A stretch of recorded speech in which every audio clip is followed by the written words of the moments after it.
ศึกษาปัญหาให้ทันท่วงทีเมืองไทยจะพัฒนากว่านี้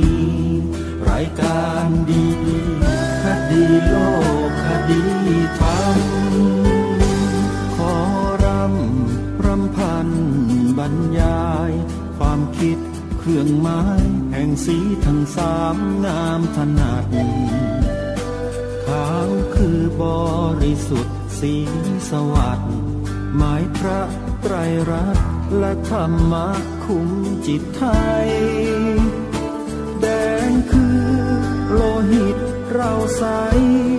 ซึ่งยอมสละได้เพื่อรักษาชาติศาสนาน้ำเงินคือสีโสภาอันจอมประชาพระโปรดเป็นของส่วนองค์จัดริ้วเข้าเป็นไตรรงค์จึงเป็นสีธงที่รักแห่งเราชาวไทยทหารอวตารนำไปยงยุทธวิชัยวิชิตก็ชูเกียรติสยาม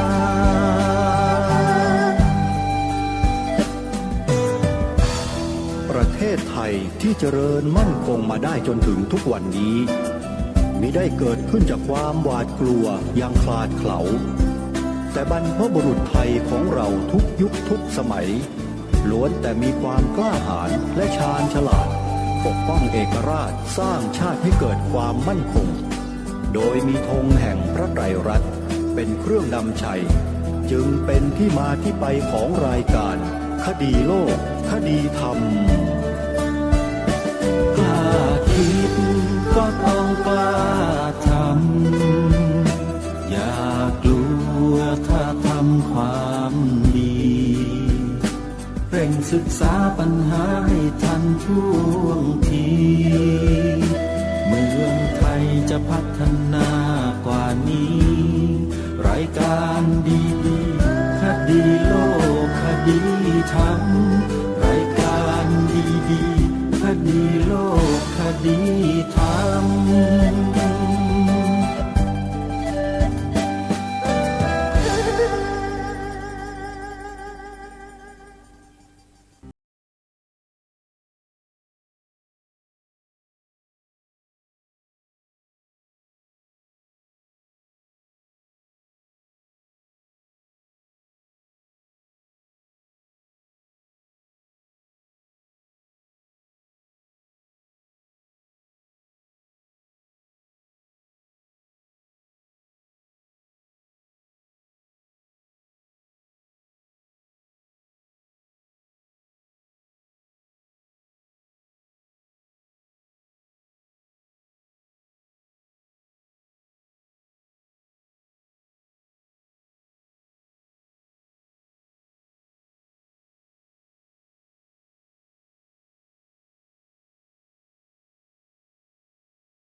วันแรม1 ค่ำเดือน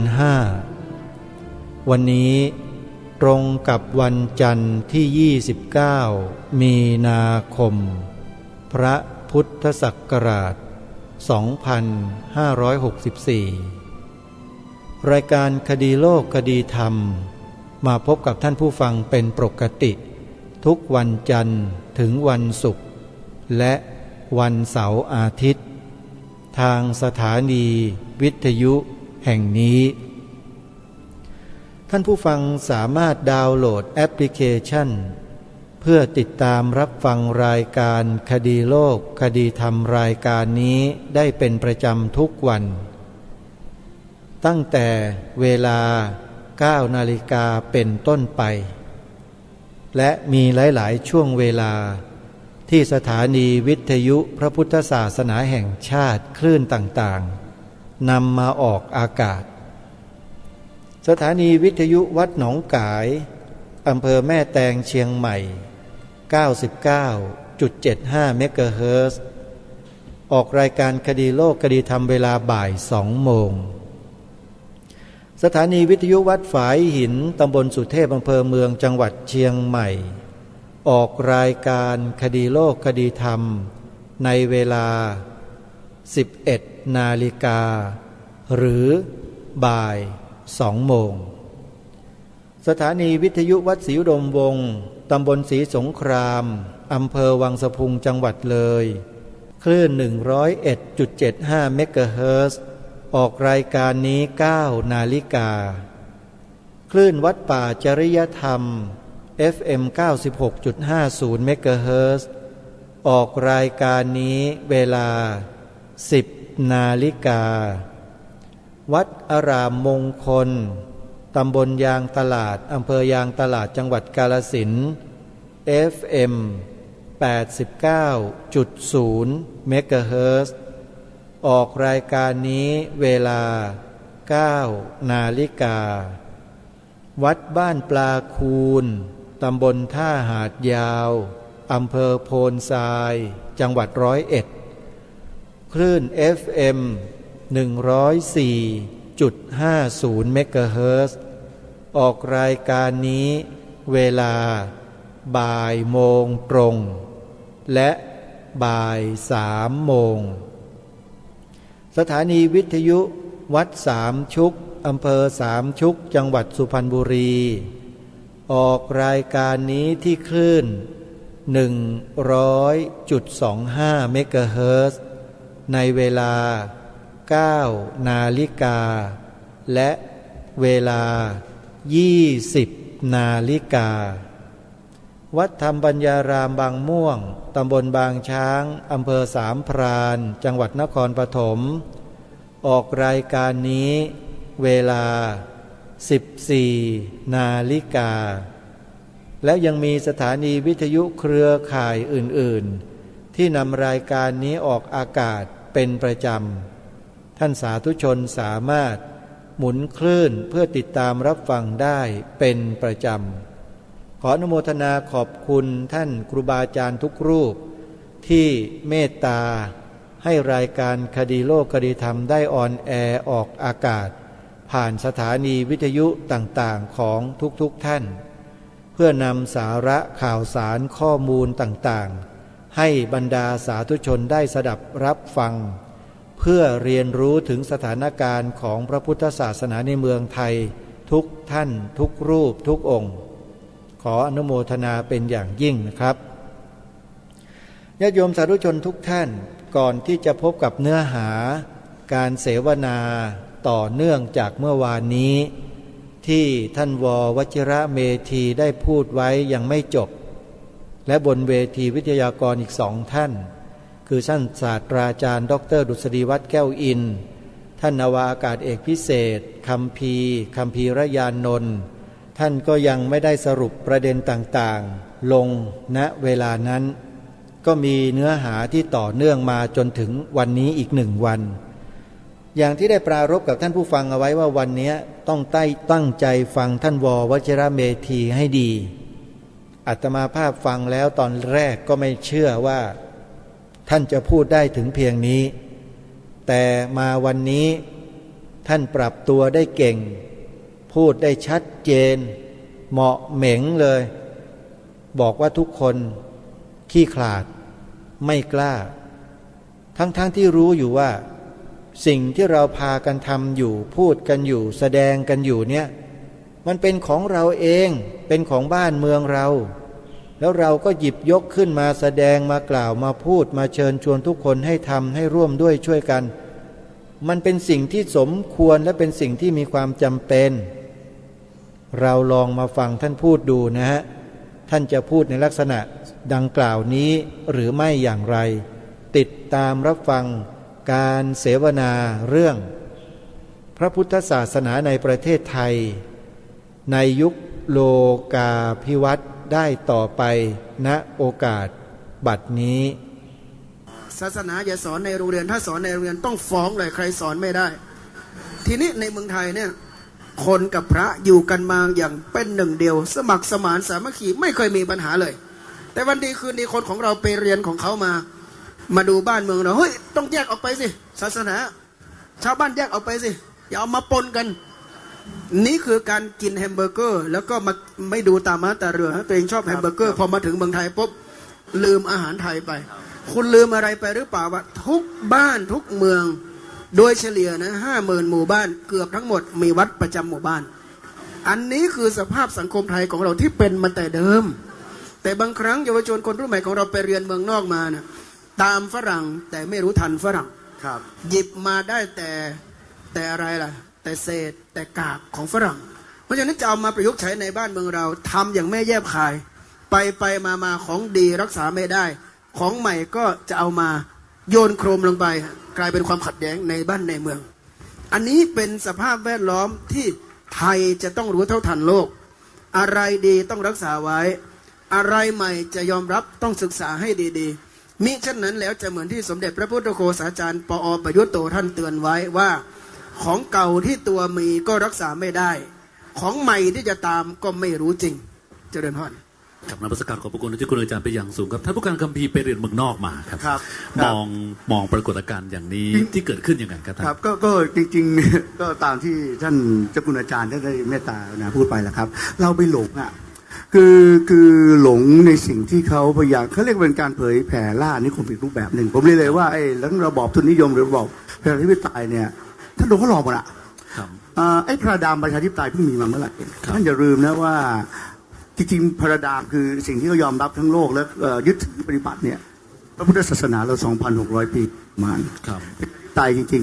ประชาธิปไตยมี 2,000 กว่าปีนะเพียงมันเลือกตั้งจริงๆตอนศตวรรษที่ 17เพราะคนมันไม่ค่อยมีผมเคยพูดตลอดแล้วเดี๋ยวจะกลับไปยุคเดิมนะเดี๋ยวจะให้ทุกคนเลือก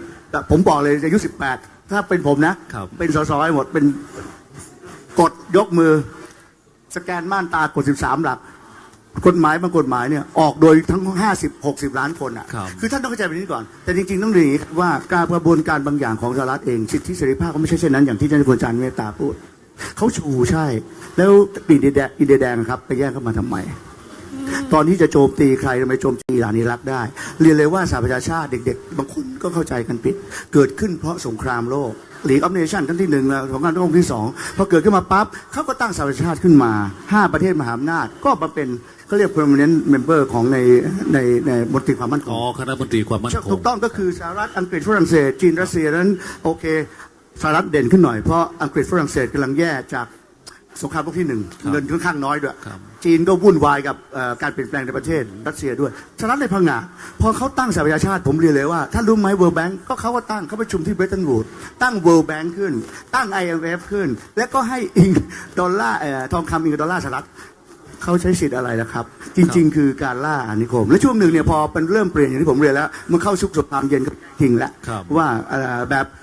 อย่างว่าเพราะว่าตอนนั้นมันก็อย่าง3ประเทศเป็นประชาธิปไตยไม่เหมือนกันสักแบบนะอีก2ประเทศก็คือจีนรัสเซียเป็นคอมมิวนิสต์ก็เกิดการแข่งแย่งกันสหรัฐก็ใช้ระบบเนี่ยให้ทุนการศึกษาเด็กเราผมจบอเมริกาผมได้เต็มที่นะว่าแล้วผมจบ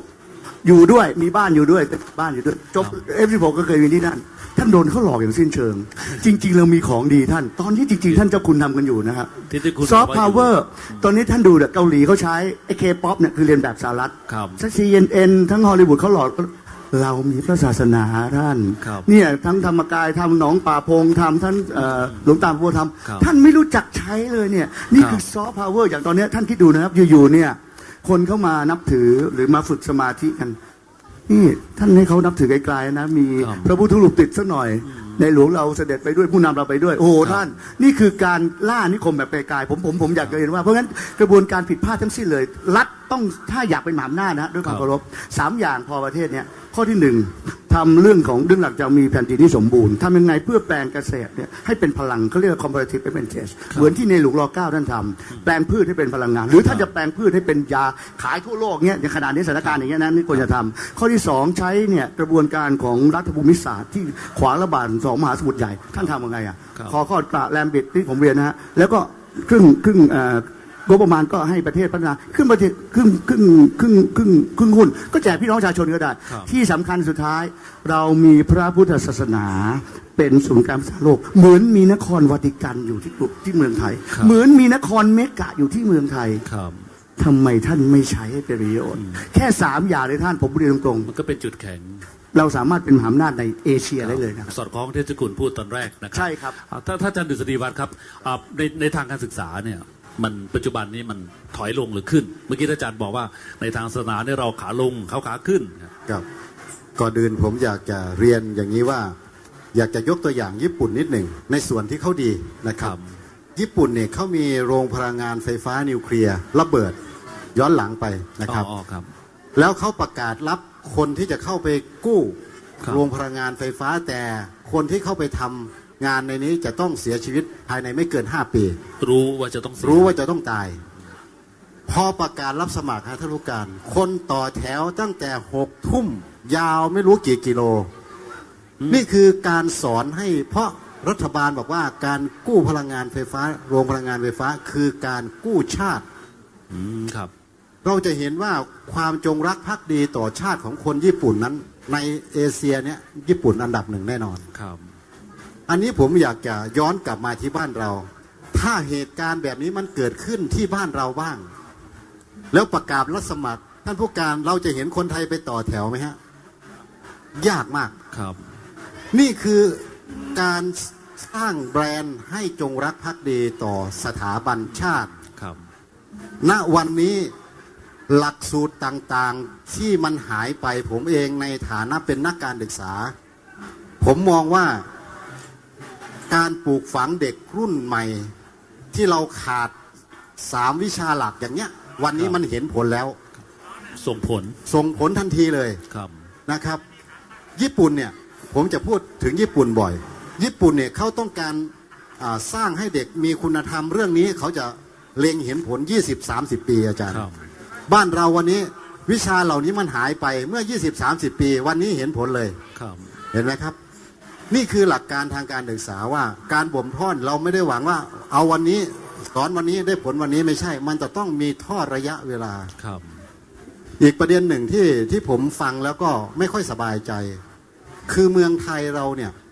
อย่างที่ผู้การบอกมีของดีอย่างท่านเจ้าพระคุณบอกว่ามีของดีอยู่แล้วทำไมเราไม่รักษาอย่างเรื่องบางเรื่องอย่างผมจะขออนุญาตยกตัวอย่างวันวิสาขบูชาโลกท่านผู้การที่ผ่านมารัฐบาลก่อนๆนั้นเคยสนับสนุน20 ล้านนะครับ10 ล้าน5 ล้านลดลงมาเรื่อยๆทุกวันนี้บลำบะก่อยภาษาอีสานเรียกแทบจะหาไม่มีเลยนะครับยังจะให้สวดมนต์ตามโทรทัศน์ตามมือถืออีกนะออนไลน์มันหายไปนะฮะในช่วงไม่กี่ปีเองนะฮะท่านผู้การนี่คือเป็นเรื่องของการเมืองใช่ไหมที่มีอิทธิพลต่อพระพุทธศาสนาผมต้องบอกว่าวันนี้พระพุทธศาสนาเจริญในโลกต่างประเทศอย่างที่ผมบอกอนุศาสนาจารย์ในกองทัพบกหลายประเทศรับคนที่จบศาสนศาสตร์พุทธศาสตร์บัณฑิตจากเมืองไทยไปเป็นอนุศาสตร์บรรจุนะฮะแต่วันนี้บ้านเราเป็นไงครับพระพุทธศาสนา 2-3 ปีที่แล้วผ้าเหลือ 230,000 360,000 วันนี้เหลืออยู่ 200,000 เศษหายไปเป็นแสนนะอาจารย์นี่คืออะไรเราต้องมาสังคายนาเราต้องมาหาแนวทางแล้วว่าเราจะรักษามรดกอันล้ำค่าของบ้านของเมืองนี้ให้ลูกให้หลานอย่างไรครับหาจุดร่วมให้ได้ใช่ไหมครับวันนี้เรามีท่านพระคุณท่านมาจากเชียงใหม่ท่านเจ้าคุณอาจารย์ท่านพระครูอมรธรรมทัศน์เนี่ยท่านเป็นประธานศูนย์เผยแผ่ธรรมจังหวัดเชียงใหม่ท่านมา30 กว่าปีแล้วครับเปิดศูนย์แล้วก็ส่งพระไปสอนในโรงเรียนโครงการพระสอนศีลธรรมครับไปสอนในโรงเรียนสอนวิชาพุทธศาสนานี่แหละม.1 ม.2 ม.3 ประถมก็มีอนุบาลก็มีครับส่งพระไปสอนพระที่ไปสอนก็แทรกท่านสอนถามว่าเงินมีไหมไม่มีเหมือนท่านอาจารย์ดุษฎีวัฒน์บอกลดลงรัฐบาลไม่ให้แต่ว่าอาศัยระดมทุนจากญาติโยมแล้วก็ไปสอนหนังสือท่านพระครูอมรธรรมทัศน์เนี่ยทำมาตั้งแต่ปีต้นตั้งแต่ผมเป็นเนรน่ะท่านก็ทำมาจนปัจจุบันเนี้ยไม่มีใครไปสนับสนุนแต่ท่านหาเงินของท่านเองอยู่ที่เชียงใหม่ศูนย์เผยแผ่ธรรมจังหวัดเชียงใหม่สอนอย่างเนี้ยวัดดอนจันทร์ก็ดีที่ท่านเลี้ยงเด็กกำพร้าใช่ท่านเจ้าคุณอนันต์ครับแล้วก็ส่งเนี่ยลูกหลานตอนนี้ก็เริ่มเป็นนักบริหารเข้าสู่กระบวนการใน ผมว่าเนี่ยจริงๆมันขาดไปสมัยก่อนทำไมประเทศเราอยู่สงบสุขเพราะสมัยก่อนเนี่ยเขาเรียนแม้แต่พระมหากษัตริย์ท่านเองท่านก็ต้องไปบวชก่อนมาไปกวาดลานวัดให้พระเถระนั่นแหละท่านสอนก่อนที่ท่านกลับมาในต่างๆก็ดีมันบ้านเราถึงอยู่สงบตลอดเวลาตอนหลังมันห่างเพราะไอ้คำว่าบวรเนี่ยมันสะท้อนมาที่ท่านอาจารย์ดุษฎีวัฒน์บอกนะครับเอาศาสนานำการเมืองเอาศาสนานำสังคมเราเนื่องจากว่าท่านเจ้าคุณอาจารย์ต้องไปฉันนะครับไม่ต้องห่วงท่านมีเวลาฉันอยู่ครับเราจะฟังมุมมองท่านเจ้าคุณพระเมธีวชิโรโดมครับในประเด็นเกี่ยวกับว่าทุกวันนี้เราเดินมาถูกทางหรือไม่ถูกทางยังไงพระอาจารย์ขอพระอาจารย์ได้ฝากว่าชาวพุทธเราเนี่ยวันนี้มีการประกาศปฏิญญาพุทธศาสนาเป็นศาสนาหลักประจำจังหวัดเชียงรายซึ่งทำยิ่งใหญ่เนี่ยมุมมองพระอาจารย์ว่าชาวพุทธจริงๆเนี่ยมันควรจะมีหลักอะไรบ้างครับเมื่อกี้ฟังหลวงพ่อเจ้าคณะจังหวัดได้ให้โอวาทฟังแล้วชื่นใจมากเลยชัดถ้อยชัดคำไม่ต้องอึ้งก็เราเป็นพุทธมากันตั้งกี่ร้อยปีตั้งแต่พ่อขุนเมงรายมหาราชสถาปนาจังหวัดเชียงรายเราให้เป็นเมืองหลวงของภูมิภาคนี้ก็สถาปนาดอยตุงขึ้นมาแล้วก็สร้างพระธาตุดอยตุงให้เป็นเจดีย์ที่เก่าแก่ที่สุดในล้านนาไทยเพราะฉะนั้นเจดีย์แฝดดอยตุงนั้นมันไม่ใช่แค่เจดีย์2 องค์เท่านั้นนะความหมายระหว่างบรรทัดก็คือว่านั่นคือสัญลักษณ์ว่าผืนแผ่นดินถิ่นนี้คือแผ่นดินพระพุทธศาสนานี่คือความชัดเจนในทางประวัติศาสตร์ความชัดเจนในทางประวัติศาสตร์ประการหนึ่งประการต่อมาเนี่ยเรามีเชียงแสนเป็นนครหลวงที่เก่าแก่มากคนโบราณเวลาไปเชียงแสนก็จะบอกว่าไปเวียงเก่าไปเวียงเก่าแล้วซากเวียงเก่าของเราคืออะไรก็คือวัดวาอารามทั้งนั้นเลยเรามีพระธาตุจอมกิติ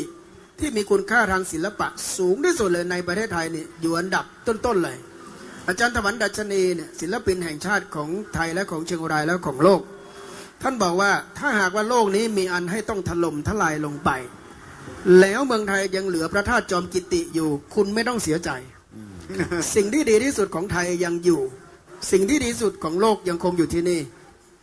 ศิลปินระดับโลกพูดอย่างเงี้ยและสิ่งที่ท่านประเมินค่าไว้สูงสุดก็คือพระธาตุจอมกิติพระธาตุจอมกิติก็ไม่ใช่แค่สิ่งที่มีคุณค่าทางศิลปะเท่านั้นนะความหมายระหว่างบรรทัดคือนี่คือสัญลักษณ์ว่าพระพุทธศาสนารุ่งเรืองอยู่ในแผ่นดินนี้มานานแค่ไหนเพราะฉะนั้นการที่เราทั้งหมดมาที่นี่แล้วบอกว่าที่นี่แผ่นดินพระพุทธศาสนาคุณไม่ได้ทำอะไรใหม่เลยคุณก็แค่มาดูเจดีย์ซึ่งมันตั้งตระหง่านอยู่ตรงนี้แล้วก็มาปัดเอาหยากหญ้าออกนะเอาเถาวัลย์ที่มันรกเรื้อออกแล้วก็ซ่อมแล้วก็บำรุงนี่คือการยอมรับประวัติศาสตร์ยอมรับความจริงอย่างตรงไปตรงมาว่าแต่ไหนแต่ไรแผ่นดินนี้ก็อยู่กันมาอย่างนี้เป็นอย่างนี้และคนบ้านในเมืองนี้ก็เอาพระพุทธศาสนานั่นเป็นศูนย์รวมใจมาแต่ไหนแต่ไรเราต้องการคนไทยอย่างนี้คนไทยที่รู้ประวัติศาสตร์ของตัวเองแล้วก็กล้าหาญชาญชัยในการที่จะแสดงจุดยืน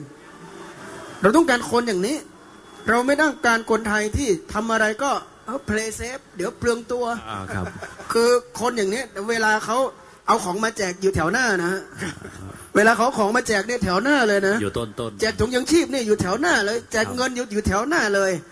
แต่เวลาที่จะต้องทำอะไรก็ตามเป็นจริงเป็นจังจะต้องเสียสละแม้ว่าสิ่งนั้นเป็นสิ่งซึ่งเป็นสมบัติเก่าแก่ของตัวมาแต่ไหนแต่ไรก็ไม่กล้าเพราะฉะนั้นถ้าเราหล่อหลอมคนของเราให้เต็มไปด้วยคนขี้ขลาดสิ่งดีที่มีอยู่ท้าให้เลยวันหนึ่งก็จะไม่เหลือถามว่าเราควรจะเติมอะไรลงไปคำตอบก็คือ1เติมความรู้ให้เราคนไทยได้ตระหนักรู้ประวัติศาสตร์บ้านเมืองของตัวเองว่าเมื่อพระมหากษัตริย์ของเราสร้างบ้านสร้างเมืองใหม่สิ่งที่จะสร้างคู่กันทันทีคือพระอารามหลวงนครใหญ่ๆทั้งหมดเมื่อพระมหากษัตริย์สร้างวังหลวงเขาเรียกว่าหออะไรหอคำหลวงจะต้องมีอีกหอหนึ่งหอแก้วหอแก้วคืออะไรหอพระหอแก้วหอคำเนี่ยต้องสร้างคู่กันเสมอไปทำไมก็เพราะว่าพระมหากษัตริย์ของเราทุกยุคทุกสมัยมองว่าเมืองแผ่นดิน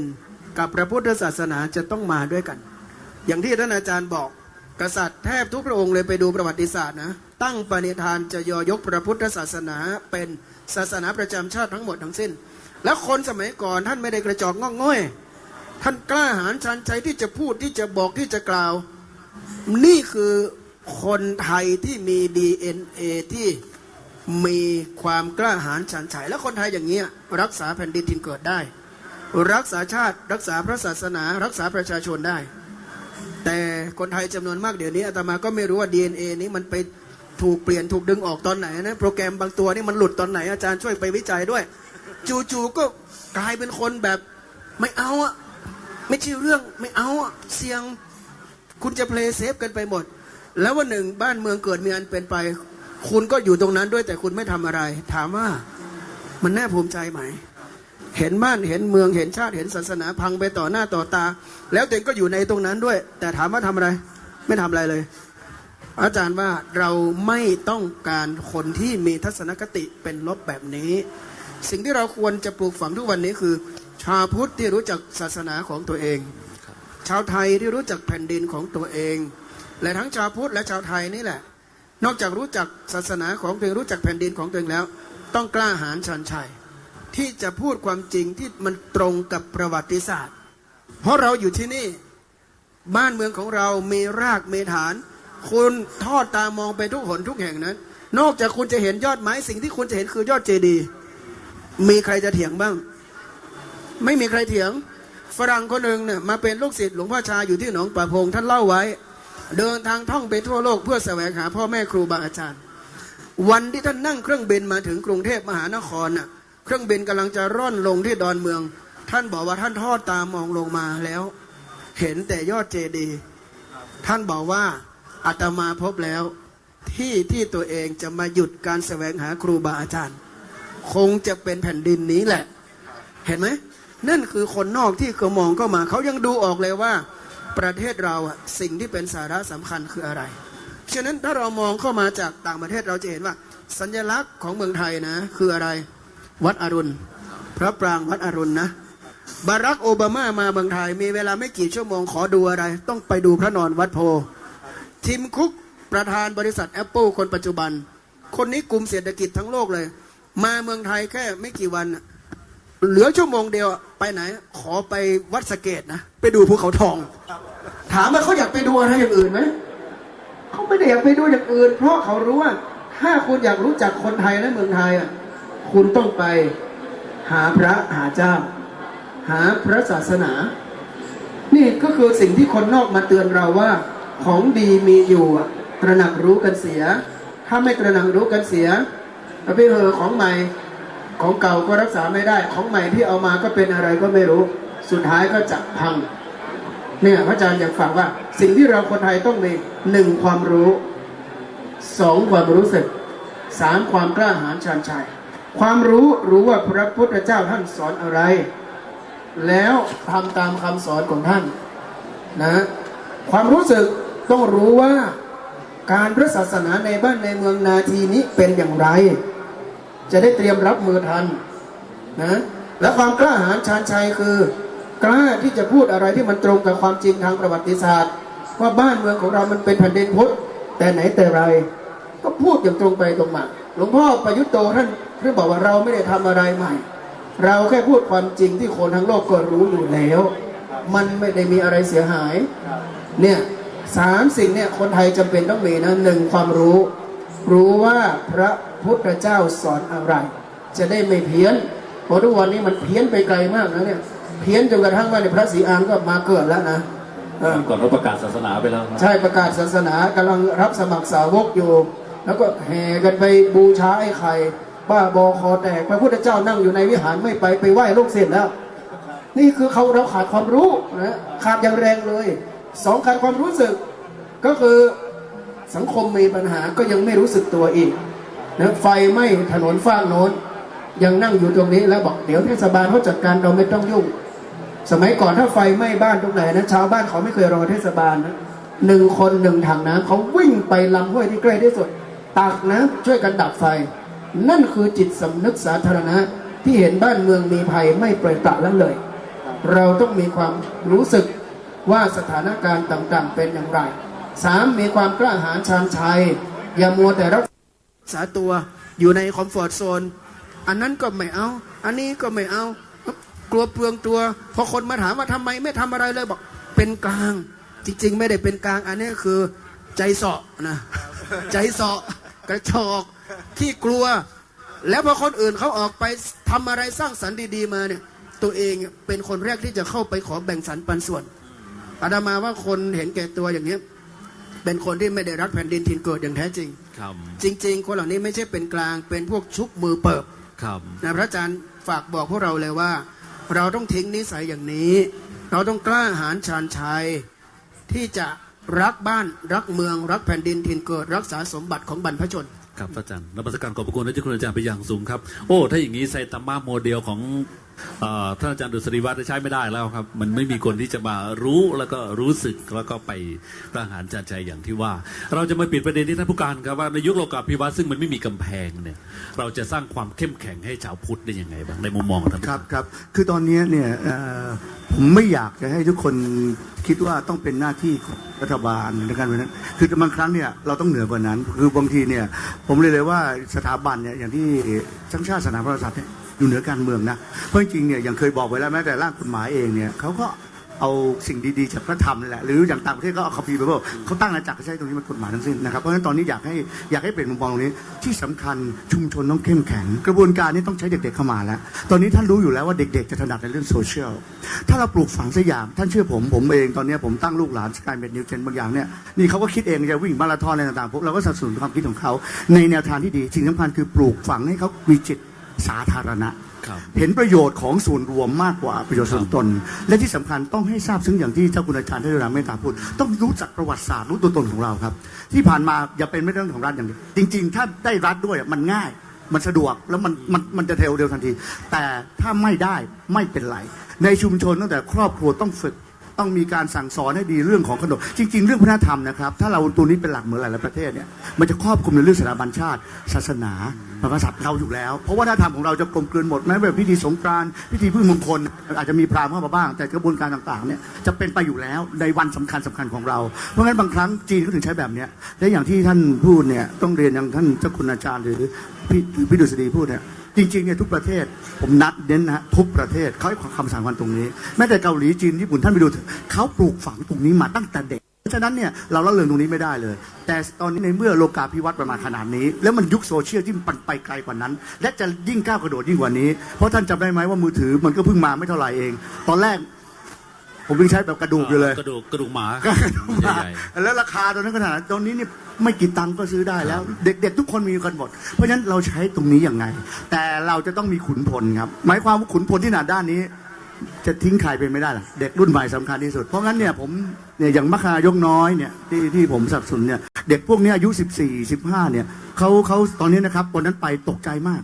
เด็กลูกหลานพวกนี้ไปที่งานศพอยู่งานหนึ่งเขาจัดพิธีเขาหมดเลยมีทั้งโรงศพจัดต่างๆหมดอายุ17-18เนี่ยสามารถหากินได้ละคือรับพิธีหมดเลยเป็นมัคคายกในพิธีสวดดูแลทั้งหมดจนเผากระบวนการพวกนี้นี่คือสิ่งสำคัญตอนนี้ถ้าเราจะให้ดีและให้เร็วนอกจากที่มีผู้ใหญ่มาให้เมตตาเป็นที่ปรึกษาแล้วเอาเด็กเข้ามาให้ได้ครับจัดขุนพลตรงนี้ลงไปเป็นขุนพลคือจัดเด็กสร้างสำนึกร่วมเหมือนท่านเจ้าคุณอาจารย์ว่าแล้วก็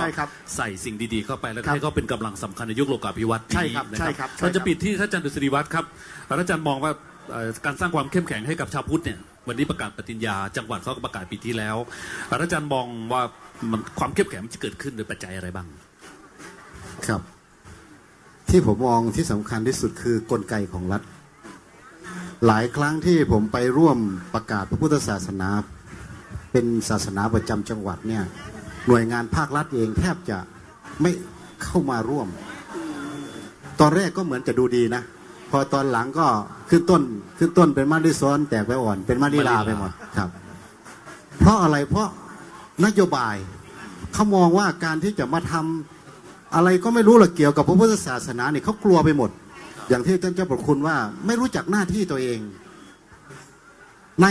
กฎหมายและธรรมนูญมาตรา67เขียนไว้ชัดนะฮะรัฐเองจะต้องดูแลพระพุทธศาสนาทั้งส่งเสริมสนับสนุนทั้งปกป้องและจิตสำนึกอย่างที่ท่านเจ้าประคุณได้แจ้งนั่นก็คือสำนึกในจิตในใจของคนพุทธนี่แหละจะต้องออกมาทำหน้าที่ในฐานะตัวเองเป็นคนพุทธ ออกมาแสดงตนพูดง่ายๆอย่าขี้ขลาดนะครับขี้ขลาดไม่พอโง่เขลาบรรยายนะฮะวันนี้มันเราจะบอกในสิ่งที่เรามีมันเป็นเราจะบอกในสิ่งที่บรรพบุรุษเราให้มาแล้วเราจะกลัวอะไรมันไม่ต้องกลัวแล้วมันหมดเวลากลัวกันแล้ววันนี้คนพุทธจะต้องออกมาบอกกับคนทั่วไปโดยเฉพาะบ้านเราเนี่ย 94% เป็นเมืองพุทธเป็นคนพุทธนับถือพุทธศาสนาแล้วเรายังจะกลัวอะไรอีกล่ะอาจารย์ครับนะครับชัดเจนครับก็ตอบคำถามของท่านเจ้าคุณอาจารย์นั่นแหละรู้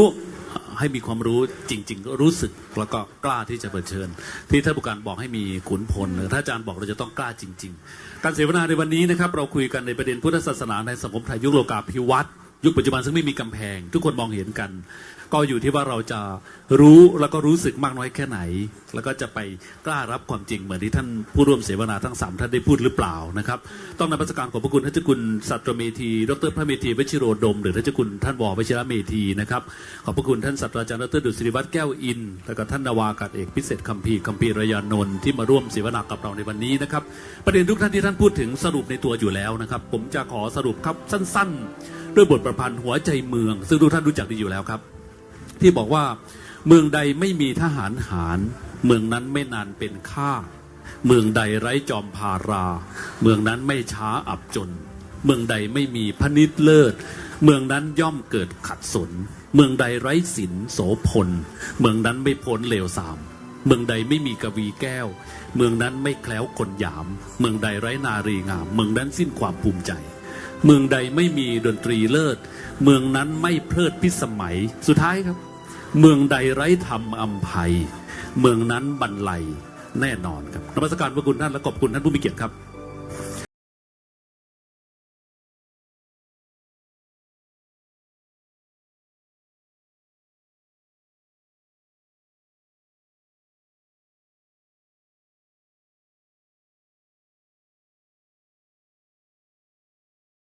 ท่านผู้ฟังทุกท่านการเสวนาบนเวทีที่พุทธมณฑลสมโพธิ750 ปีอำเภอ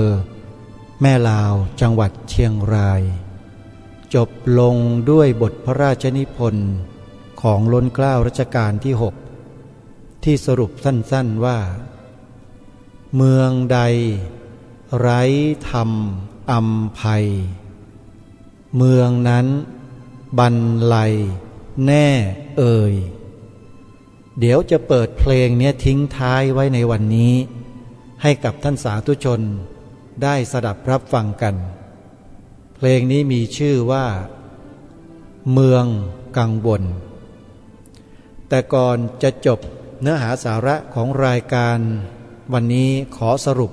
ให้ท่านสาธุชนได้ฟังกันในช่วงท้ายรายการว่า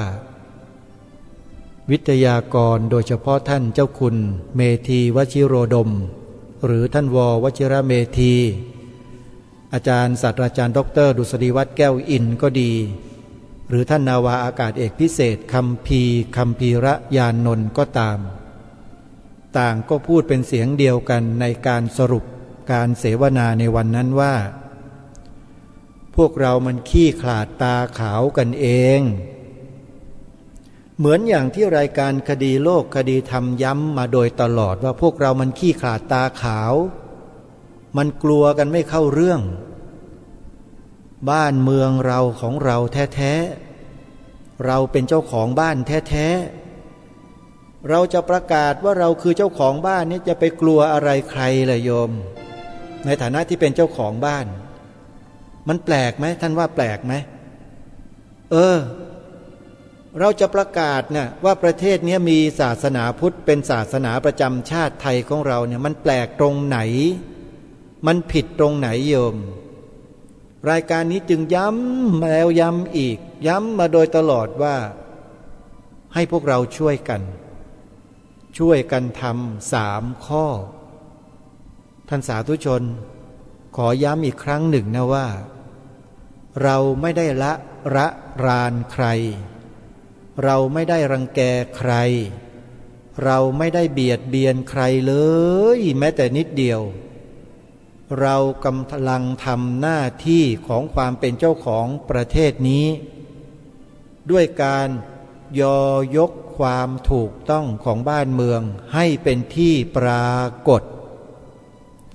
ที่จังหวัดเชียงรายพระคุณเจ้าพระสงฆ์และคฤหัสถ์ญาติโยมพี่น้องชาวจังหวัดเชียงรายเขากล้าออกมาประกาศปฏิญญาให้พระพุทธศาสนาเป็นศาสนาหลักประจำจังหวัดเชียงรายไปแล้วด้วยความกล้าหาญเด็ดเดี่ยวในขณะเดียวกันข้าราชการที่อยู่ในตำแหน่งตั้งแต่ข้างบนยันข้างล่างขี้ขลาดตาขาวไม่มาร่วมงานกันสักคนนี่ไงเห็นหรือยังบ้านเมืองมันเกิดอะไรขึ้นเกิดวิกฤตการณ์อย่างรุนแรงทางไหนรู้ไหมทางจิตสำนึกโดยเฉพาะข้าราชการที่จังหวัดเชียงรายไม่มีมาร่วมงานนี้กันสักคนในนามของข้าราชการในจังหวัดอาตมาภาพยืนอยู่ขอบเวทีตั้งแต่ไปถึงจนกระทั่งเขาเลิกงานแล้วก็ยังอยู่ที่นั่นได้พูดคุยกับคณะกรรมการจัดงานที่ออกทีวีออก YouTube ออกสื่อกันนั่นแหละปรากฏว่าได้ทราบข้อมูลเบื้องลึกว่าทำไมข้าราชการจังหวัดเชียงรายจึงไม่กล้ามางานนี้หายสงสัยเมื่อฟังการเสวนาวันนี้จบโดยเฉพาะที่ท่านเจ้าคุณเมธีวชิโรดมท่านว.วชิระเมธีท่านศาสตราจารย์ดร.ดุษฎีวัฒน์แก้วอินพูดไว้ก็เพราะว่าขี้ขลาดตาขาวกลัวไม่เข้าเรื่องนี่ไงอย่างที่รายการคดีโลกคดีธรรมพูดมาทุกอย่างเลยใช่ไหมตรงกันเป๊ะเลยไอ้พวกเรามันขี้ขลาดตาขาวกันเองไม่ได้เข้าท่าเข้าทางกันเลยไม่เข้าเรื่องเรากำลังทำในสิ่งที่เราควรทำเรากำลังทำในสิ่งที่เราต้องทำแล้วเรากำลังทำในสิ่งที่ถูกต้องของบ้านของเมืองการประกาศปฏิญญาให้พระพุทธศาสนาเป็นศาสนาหลักประจำจังหวัดเชียงรายก็ดีการบัญญัติไว้ในกฎหมายรัฐธรรมนูญให้พระพุทธศาสนาเป็นศาสนาประจำชาติไทยไว้ก็ดีนี่คือการทำหน้าที่ของลูกหลานไทยทุกคนแล้วไอ้อีหน้าไหนที่มันมาต่อต้านคัดค้านปฏิเสธมันคืออะไรล่ะท่านลองย้อนถามกลับไปดูสิว่ามันคืออะไรท่านว่าจริงไหมล่ะอาตมาภาพถึงไม่อยากจะพูดอะไรให้มันแรงยิ่งกว่านี้เดี๋ยวญาติโยมสาธุชนพระคุณเจ้าก็จะตำหนิเอาแล้วก็จะเลิกฟังกันสักทีก็เลยตั้งแค่เป็นคำถามว่าท่านเห็นหรือยังว่ามันเกิดอะไรขึ้นกับบ้านนี้เมืองนี้ความขี้ขลาดตาขาวความกลัวอย่างไม่มีเหตุผลอย่างไร้สาระอย่างสิ้นคิดสิ้นปัญญามันกำลังครอบงำคนไทยของเรากันอยู่นี่ไงความกลัวทำให้เสื่อมเห็นไหมพระพุทธดำรัสขององค์สมเด็จพระสัมมาสัมพุทธเจ้าตรัสยืนยันไว้เห็นความจริงหรือยังความกลัวทำให้เสื่อมและมันเสื่อมจริงไหมท่านไอ้อีคนไหนก็ไม่ทราบมันทำให้วิชาพระพุทธศาสนาคือวิชาศีลธรรมหายไปจากหลักสูตรของชาติหลักสูตรภาคบังคับนะวิชาประวัติศาสตร์ชาติไทยหายไปจากหลักสูตรภาคบังคับของชาติวิชาหน้าที่พลเมืองหายไปจากหลักสูตรภาคบังคับของชาติไอ้อีคนไหนมันจะมาเปลี่ยนแปลงความหมายสีขาวในธงชาติไทยของเราเนี่ยสิ่งเหล่านี้ท่านสาธุชนฮะไอ้อีคนไหนมันจะมาทำลายสัญลักษณ์ความเป็นไทยของเราในรูปแบบต่างๆแล้วเอาสัญลักษณ์เถื่อนๆที่ไหนไม่รู้มาทดแทนบ้านเมืองเราเห็นไหมพวกเราเป็นเจ้าของบ้านเจ้าของเมืองกันแท้ๆกลับกลัวกลับขี้ขลาดตาขาว ปะโถท่านสาธุชนทั้งหลายน่าสงสารประเทศไทยน่าสงสารบรรพบุรุษไทยเหลือเกินที่เสียสละชีวิตเลือดเนื้อปกป้องรักษาสิ่งเหล่านี้มาแท้ๆแต่ลูกหลานทุกวันนี้มันกลับกระทำการอีกแบบหนึ่งแล้วอย่างนี้จะไม่ให้เปิดเพลงหนักแผ่นดินได้ยังไงล่ะแต่ไม่เปิดหรอกโยมเพราะคนไทยบางสายพันธุ์มันฟังกันไม่ได้จริงหรือเปล่ามันฟังกันไม่ได้แล้วมันกลัวประเทศไทยเจริญรุ่งเรืองมันกลัวไอ้พวกหนักแผ่นดินเนี่ยมันจะตกอับกลัวไอ้พวกหนักแผ่นดินมันจะเสียหายเดือดร้อนเพลงนี้ก็เลยไม่กล้าเปิดกันทุกวันนี้ไม่เป็นไรให้รู้ไว้เถอะว่าคนใดใช้ชื่อไทยอยู่กายก็ดูเหมือนไทยด้วยกันได้อาศัยโพธิ์ทองแผ่นดินของราชันแต่ใจมันยังเฝ้าคิดทำลายเอาแค่กล้อมแกล้มขึ้นต้นพอหอมปากหอมคอก็พอถ้าหากอยากจะฟังกันเต็มก็ไปฟังกันใน YouTube นะโยมนะพิมพ์หาคลิปวิดีโอที่มีชื่อว่าหนักแผ่นดินแล้วโยมไปดูเนื้อหาของเพลงเอาแล้วกันแล้วจะรู้และจะทราบด้วยกันว่าทำไมรายการคดีโลกคดีธรรมจึงต้องพูดหนักจึงต้องพูดแรงเพราะขี้สนิมมันขึ้นสมองคนไทยทุกวันนี้เยอะไอ้ขี้สนิมความกลัวเนี่ยมันเกาะกินรุมเร้าจิตใจและสมองคนไทยเราเยอะอาตมาภาพก็เลยต้องใช้ค้อนปอนใช้สันขวานเนี่ยทุบทุกวันหวังว่ามันจะหลุดบ้างไม่มากก็น้อยแล้วมันจะได้สำนึกกันขึ้นมาบ้างจะได้เห็นให้อย่างชัดเจนว่าไอ้สิ่งที่พวกคุณกลัวกันอยู่นั่นน่ะมันคือตัวทำลายชาติศาสนาพระมหากษัตริย์ของพวกคุณเองความกลัวของพวกคุณน่ะรู้ไว้ด้วยบ้านเมืองนี้บรรพบุรุษไม่เคยกลัวใครนะจึงรักษาประเทศชาติบ้านเมืองให้เป็นเอกราชนครมีศาสนาพุทธเป็นศาสนาประจำชาติไทยมาถึงทุกวันนี้ได้แล้วเราจะประกาศความจริงความถูกต้องในข้อนี้ของบ้านของเมืองให้โลกได้รู้เนี่ยมันผิดตรงไหนถามหน่อยคนที่ต่อต้านคัดค้านทั้งหลายไอ้พวกจอมปลอมทั้งหลายรู้สึกตัวกันบ้างหรือยังขออภัยท่านสาธุชนญาติโยมผู้ฟังทุกท่านด้วยนะที่ต้องใช้คำถามแบบนี้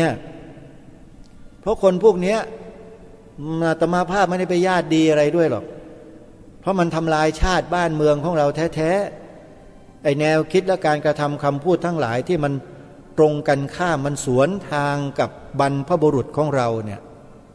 เราอย่าไปยอมกันง่ายๆขี้ขลาดตาขาวกลัวไอคนพวกนี้ปะโถมันเป็นคนไทยกันหรือเปล่าพวกเราเนี่ยถามจริงๆเถอะที่ขี้ขลาดตาขาวกันอยู่ทุกวันเนี้ยไม่ว่าพระสงฆ์ไม่ว่าสามเณรแม่ชีบาสุกบาสิกาคฤหัสถ์ญาติโยมทั้งข้าราชการด้วยเป็นคนยังไงกันพวกเราเนี่ยลองถามตัวเองดูสิแล้วชี้หน้าตัวเองในกระจกว่าแกเป็นคนเช่นไรเคยถามตัวเองบ้างไหมขี้ขลาดตาขาวไหมกลัวไม่เข้าเรื่องหรือเปล่าไม่เข้าท่าเข้าทางไหมล่ะวันนี้ท่านว.วชิระเมธีพูดชัดมาขี้ขลาดตาขาวกันเองเราไม่ได้ไปละลานใครไม่ได้ไปเบียดเบียนใครไม่ได้ไปทำลายล้างใครซะหน่อยเรากำลังทำหน้าที่ปกป้องความเป็นชาติความเป็นพระพุทธศาสนาความเป็นสถาบันพระมหากษัตริย์ของเรารวมแล้วก็เรียกว่าปกป้องรักษาความเป็นไทยของเรากันเองไม่ได้ไปเบียดเบียนใครแล้วเรากลัวอะไรกันเนี่ยกลัวอะไรผู้ที่ฟังอยู่ตอนนี้พวกคุณกลัวอะไรกันทหาร3เหล่าทัพคุณกลัวอะไรทำไมคุณไม่ประกาศคุณไม่พูดว่าประเทศไทยมีพระพุทธศาสนาเป็นศาสนาประจำชาติทำไมไม่พูดทำไมไม่รณรงค์ทำไมถึงเก็บเงียบ